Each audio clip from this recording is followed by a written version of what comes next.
Hello friends, welcome to my channel जय माता दी। इस वीडियो में आज मैं आपके साथ शेयर कर रही हूँ कजरी तीज की सरल पूजा विधि। कजरी तीज को कजली तीज, नीमड़ी तीज, बड़ी तीज, बूढ़ी तीज और सातुड़ी तीज के नाम से जाना जाता है। यह व्रत महिलाएं अपने अखंड सौभाग्य, घर में सुख शांति समृद्धि के लिए करती हैं और कुंवारी कन्याएं अपने परिवार की मंगल कामना के लिए यह व्रत करती हैं।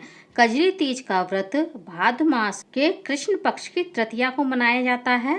यह रक्षाबंधन के तुरंत बाद और जन्माष्टमी से 5 दिन पहले व्रत रखा जाता है। तो चलिए आइए देख लेते हैं कजरी तीज की पूजा विधि। फ्रेंड्स, आप लोग वीडियो में अंत तक बने रहिएगा, वीडियो को कहीं भी स्किप मत कीजिएगा। सबसे पहले जिस जगह हम पूजा करेंगे उस जगह को हम साफ शुद्ध कर लेंगे गंगा जल की सहायता से या फिर शुद्ध जल की सहायता से। उसके बाद एक हम चौक मारेंगे। ये चौक आप हल्दी से, आटे से या फिर रंगोली वाले कलर से भी मार सकते हैं। मैंने आटे से और हल्दी से ये चौक मारा है। मैंने नीम की टहनी को एक छोटी सी मटकी में लगा लिया है। आप जल वाले कलश में या फिर गमले में भी नीम की टहनी को लगा सकते हैं। नीमड़ी तीज की पूजा में नीम की टहनी विशेष रूप से पूजा में रखी जाती है। साथ ही कजरी माता बनाई जाती हैं जो कि माता पार्वती का स्वरूप है। तो हमने कजरी माता भी बना ली है और हमने कजरी माता को चौक पर विराजित कर दिया है। कजरी तीज की पूजा में मिट्टी से तालाब बनाया जाता है जिसे तलई माता बोला जाता है। यदि आप मिट्टी से तलई माता बनाना चाहते हैं तो आप मिट्टी से बना लें, वरना आप इस तरह का मिट्टी का कटोरा भी तलई माता के रूप में यूज कर सकते हैं, जिसे हम कच्चे दूध से भर देंगे। फ्रेंड्स, कजरी तीज की पूजा सामग्री का भी वीडियो चैनल पर आ चुका है। लिंक आपको ऊपर आई बटन और डिस्क्रिप्शन बॉक्स में मिल जाएगी, वहां से आप वह वीडियो देख सकते हैं। अब हमने एक वाइट पेज लिया है जिस पर हमने 13 टिक की रोली की, 13 मेहंदी की और 13 हमने काजल की टिक्की लगाई हैं। इसको भी हम चौक पर विराजित कर देंगे। नीमड़ी तीज की यह पूजा आप अपने घर के आंगन में या फिर घर के मंदिर में भी कर सकते हैं। अब हम मौली से कजरी माता के लिए झूला बनाएंगे। आप यह झूला मेहंदी की सहायता से चिपका सकते हैं। कहीं कहीं यह झूला हरियाली तीज पर डाला जाता है और कहीं कहीं यह झूला कजली तीज पर डाला जाता है। अब हम एक स्वास्तिक का चिन्ह बनाएंगे। ये स्वास्तिक का चिन्ह आप बिंदी के ऊपर भी बना सकते हैं और आप यह चिन्ह बिंदी के नीचे भी बना सकते हैं। कजली तीज की पूजा शाम के समय की जाती है। पूरे दिन महिलाएं पूजा की तैयारी करती हैं और शाम के समय पूजा करने के बाद चांद को अर्घ्य देकर अपना व्रत खोलती हैं। अब हम तलई माता के किनारे पर एक दीपक जलाकर रखेंगे जिसकी लौ हमें तलई में दिखनी चाहिए। अब हम दीपक को प्रज्वलित कर देंगे और कजली माता का हम कुमकुम से तिलक कर देंगे। साथ ही कजली माता को हम सिंदूर भी दान करेंगे क्योंकि कजली माता माता पार्वती का ही स्वरूप है। कजरी तीज की पूजा माता पार्वती और भगवान भोलेनाथ को समर्पित है। साथ ही हम अक्षत चढ़ाएंगे, पुष्प चढ़ाएंगे। आपके पास जो भी पुष्प हों आप कजरी माता को चढ़ा सकते हैं। साथ ही हमने जो तलई माता बनाई है इनका भी हम हल्दी से और कुमकुम से पूजन कर देंगे। साथ ही साथ हम नीमड़ी माता का भी हल्दी से और कुमकुम से पूजन कर देंगे। अब हम कजरी माता को कुछ पुष्प अर्पित करेंगे, साथ ही कुछ पुष्प हम तलई माता को भी अर्पित कर देंगे। अब हमें जल का एक कलश लेना है जिस पर हम 13 टिक की रोली की लगाएंगे। पूजा करने के बाद इसी जल के कलश से हम चांद को अर्घ देंगे। कजरी तीज की पूजा वाले दिन आपको सुबह जल्दी उठना चाहिए। साथ ही आप डेली जैसे पूजा करती हैं स्नान करने के बाद वैसे ही पूजा करें और व्रत का संकल्प लें। आप किस तरह का व्रत करेंगे? यदि आपके यहाँ निर्जल व्रत रखा जाता है तो आप निर्जल व्रत करें। यदि आप फलाहार व्रत करना चाहती हैं, निर्जल व्रत नहीं कर सकती हैं, तो आप फलाहार व्रत भी कर सकती हैं। जैसी आपके यहाँ व्रत करने की परंपरा चली आ रही हो, आप अपने परिवार के हिसाब से वैसे ही यह व्रत करें। अब हम सत्तू को भी पूजा में रख देंगे और सत्तू का भी पूजन कर देंगे। रोली से मौली अर्पित करेंगे। कजली माता को भी हम वस्त्र रूपी मौली अर्पित कर देंगे। साथ ही हमने माता कजली के लिए 16 श्रृंगार लिए हैं उनको भी हम कजली माता को अर्पित कर देंगे।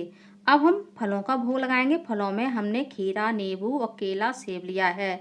आपको फलों में नींबू और ककड़ी, खीरा अवश्य रखना है। यदि आपको ककड़ी ना मिले तो आप खीरा को पूजा में अवश्य रखें। अब हम नींबू की परछाई को दीपक के प्रकाश में तलई में देखेंगे। नींबू देखते हुए आपको इस प्रकार से बोलना है, तलई में नींबू जैसो तीखे, तीखे वैसो ही फूटे। इसी प्रकार से बोलते हुए आपको और भी सभी चीज़ें देखनी है। जैसे आपने खीरा, ककड़ी, केला, सेब रखा है, उन सभी को भी आपको दीपक के प्रकाश में तलई में देखना है। साथ ही आपने जो मोतियों की माला ली है उसको भी हम तलई में देखेंगे दीपक के प्रकाश में। अपनी नथनी, मंगलसूत्र, अपनी ओढ़नी यानी चुंदरी को भी आप इसी प्रकार से दीपक के प्रकाश में तलई में जरूर देखें। साथ ही सत्तू को भी दीपक के प्रकाश में तलई में देखा जाता है। इन सभी चीज़ों को तलई में देखने का मतलब होता है कि कजली माता के आशीर्वाद से हमारा अखंड सौभाग्य हो। साथ ही हम कजली माता को दक्षिणा स्वरूप कुछ पैसे अर्पित कर देंगे। अब हम हाथ में 13 गेहूं के दाने लेकर के कजली माता की व्रत कथा को पढ़ेंगे या फिर सुनेंगे। जब हमारी कथा संपूर्ण हो जाएगी तब हम कुछ दाने कजली माता को, कुछ दाने हम तलई में और कुछ दाने हम जल के कलश में डाल देंगे, जिससे हम चंद्रमा को रात को अर्घ देंगे। साथ ही एक सौभाग्य का धागा हम नीमड़ी माता को बांधेंगे ताकि नीमड़ी माता के आशीर्वाद से हमारा अखंड सौभाग्य बना रहे। जिस सातु पर हमने चांदी का सिक्का रखा है, जिसकी पूजा की है, पूजा के बाद इस सातु को हम अपने घर के किसी पुरुष सदस्य से, बेटा से या फिर पति से इसी चांदी के सिक्के से बढ़वा देंगे यानी कटवा देंगे। दूसरा सातु जो हमने पूजा में रखा है, इस सातु को खा करके हम अपना व्रत खोलेंगे और साथ ही इस सातु को हम प्रसाद में सबको बांट सकते हैं। अब हम कजली माता की आरती करेंगे। यदि आपको कजली माता की आरती नहीं आती है तो आप माता पार्वती की आरती गा सकते हैं, क्योंकि कजली माता हमारी माता पार्वती का ही स्वरूप है। कजली माता का जब व्रत खोला जाता है तब महिलाएं आग के पत्ते पर रख कर के 13 बार कच्चा दूध, 13 बार सातु रख कर के खाती हैं। अब हम दीपक का भी पूजन कर देंगे। हमने दोनों दीपक का पूजन कर दिया है। साथ ही हम अक्षत चढ़ा देंगे और पुष्प भी अर्पित कर देंगे। इस तरह से आपको इस सातु को अपने घर के पुरुष सदस्य द्वारा बढ़वाना है। बाद में इस सातु पर आप कुछ दक्षिणा रख करके और सुहाग का सामान, साथ ही आप साड़ी या सूट रख करके अपनी सासू माता को बायने में दे दें। और जो पूजा में हमने फल रखे हैं, इनको भी हम परिवार के सभी सदस्यों में प्रसाद के रूप में बांट देंगे। जो हमने सातु पूजा में रखा है, इसमें से थोड़ा थोड़ा सातु हम तलई माता को, कजली माता को, नीमड़ी माता को अर्पित करेंगे और थोड़ा सा सातु हम जल के कलश में भी डाल देंगे। अब हम कजली माता को सुहाग दान करेंगे 5 बार या 7 बार। उसके बाद कजली माता से हम सुहाग लेंगे। यदि आप कोई भी पूजा करते हैं उसमें देवी माता को आप सुहाग जरूर से दान करें और उनसे सुहाग अवश्य लें। फ्रेंड्स, कजरी तीज की पूजा विधि का मेरा ये छोटा सा सरल सा वीडियो आप लोगों को कैसा लगा कमेंट्स करके ज़रूर बताइएगा। और यदि आप मेरे चैनल पूनम की आस्था पर पहली बार आए हैं तो प्लीज़ चैनल को सब्सक्राइब कर लीजिए, वीडियो को ज़्यादा से ज़्यादा लाइक कीजिए, शेयर कीजिए, साथ ही बेल आइकन को प्रेस कर दीजिए ताकि हमारे आने वाली सारी लेटेस्ट वीडियो की नोटिफिकेशन आप लोगों को टाइम से मिल सके। कमेंट बॉक्स में कजली माता की जय अवश्य लिखिएगा। धन्यवाद फ्रेंड्स। कजली माता की जय। हर हर महादेव।